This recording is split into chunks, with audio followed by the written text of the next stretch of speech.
மானஸ் பக்கங்கள். Hi friends, இது மாலிகாவின் கேளுங்க கதை கேளுங்க. மானஸ் எழுதிய பேசும் பொன் சித்திரமே. அத்தியாயம் 6. சாகியிடம் பேசிவிட்டு அழைப்பை துண்டித்த சிவலிங்கத்தை முறைத்தபடி அமர்ந்திருந்தார் தங்கமணி. என்ன ஆச்சு? எதுக்கு இப்போ முறைக்கிற? எதுக்கு அவன்கிட்ட அப்படி பேசுவீங்க? அவளை புகழ்ந்து பேசினாதான் அவனுக்கு கோபம் வரும்னு தெரியும் இல்லை? உறக்க சிரித்தார் சிவலிங்கம். எதுக்கு இந்த சிரிப்பு?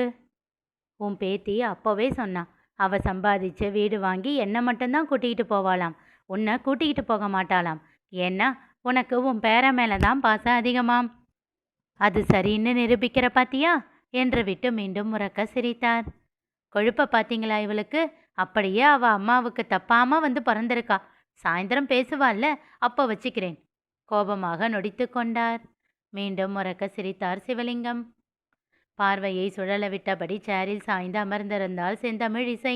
ஒரு 7-8 பேர் வேலை செய்து கொண்டிருந்தனர், அவ்வளவே.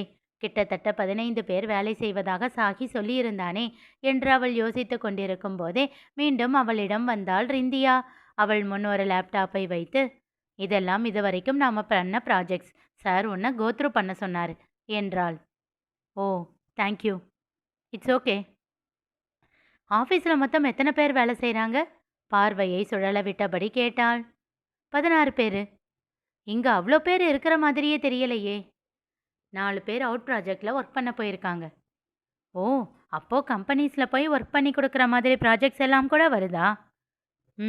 என்றவள் அவள் அருகில் அமர்ந்து சில விவரங்களை தெளிவுபடுத்தினாள். Thank you so much. எனக்கு நீங்கள் நல்லா கைட் பண்ணுறீங்க. ஓ, இட்ஸ் ஃபைன். சார் சொல்லி செய்யாமல் இருக்க முடியுமா? அட ரப்பர் மண்டையா, உன்னையெல்லாம் இவ்வளோ மதிக்கிற ஜீவன்கள் இருக்கா?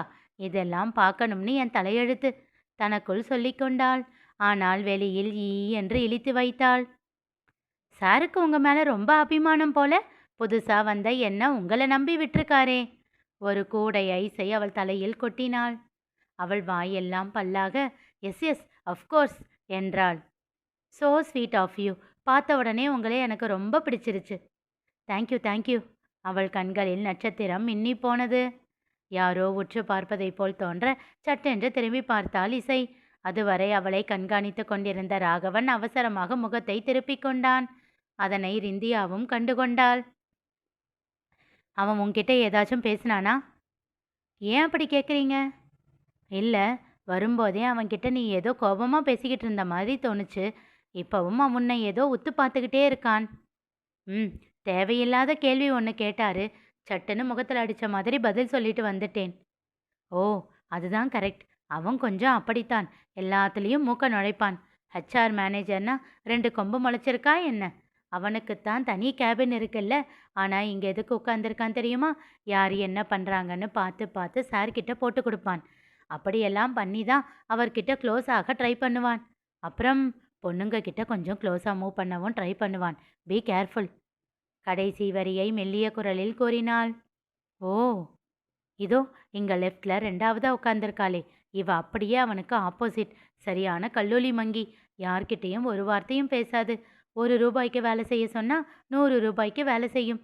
சார் ஒரு ஒர்க்கை 2 டேஸில் முடிக்க சொன்னால் இது ஒரே நாளில் முடிச்சிடும். பக்கத்தில் இடியே விழுந்தாலும் திரும்பி ஒரு பார்வை பார்த்துட்டு திரும்பவும் வேலை செய்ய ஆரம்பிச்சிடும். ஓஹோ, ஒர்க் பண்ணி சாரை இம்ப்ரெஸ் பண்ணுற கேஸா? சேச்சே, அப்படியெல்லாம் கிடையாது.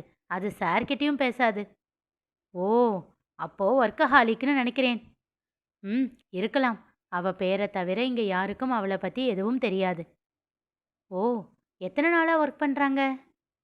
சார் ஆஃபீஸ் ஸ்டார்ட் பண்ணதுலேருந்தே இருக்கா. அப்போது நீங்கள்? புன்னகைத்தாள் ரிந்தியா. நானும் தான். சார் கம்பெனி ஆரம்பிக்கும்போது மொத்தம் 7 பேர் தான். அதில் இந்த பொண்ணும் ஒன்று. என்னையும் ராகவனையும் தவிர மற்ற 5 பேருமே ஃப்ரெஷர்ஸ் தான். சார் முன்ன ஒர்க் பண்ண கம்பெனியில் தான் நானும் அவர் கூட ஒர்க் பண்ணிக்கிட்டு இருந்தேன். இந்த கம்பெனி ஆரம்பிக்கிறப்போ அவர் கூட ஜாயின் பண்ணிக்க சொல்லி கேட்டார். ஸோ பழக்கத்துக்காக வந்துட்டேன். அங்கே இருந்தவரை பேர் சொல்லி தான் கூப்பிட்டுக்கிட்டு இருந்தேன். என்னை விட ஏஜில் சின்னவன் தானே. பட் இங்கே வந்ததுக்கப்புறம் அவரோட போஸ்ட்டுக்கு மதிப்பு கொடுக்கணும் இல்லையா? ஸோ என்று சொல்லி புன்னகைத்தாள். ஓகே ஓகே, புரியுது. இசையும் புன்னகைத்தாள். அப்போது சார்கிட்ட ஏதாச்சும் காரியமாகணும்னா தியா மேடமை பிடிச்சா போதும். குறும்பாக கண்ணடித்து கூறினாள். வாட், என்னன்னு சொன்ன இப்போ என்ன? உங்கள் பேரை ஷார்ட் பண்ணி தியா ma'am. Is that wrong? No no, just கேட்டேன். சாரும் அப்படி தான் கூப்பிடுவாரு. ஓ.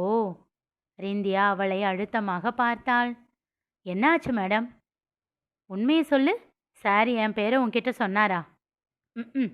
நாங்கள் 2 பேரும் நார்மலாக பேசிக்கிட்டாதாவே சரித்திரம் இல்லை. இதில் உங்கள் பேரைத்தான் சொல்ல போகிறானா? மனதிற்குள் சொல்லிக்கொண்டாள். சேச்சே, நாங்கள் இன்னும் ஆஃபீஸ் பற்றியோ ஒர்க் பற்றியோ எங்களுக்குள்ளே பேசிக்கிட்டதே இல்லை மேம். என்ன அவர் இன்டர்வியூ பண்ணதோட சரி.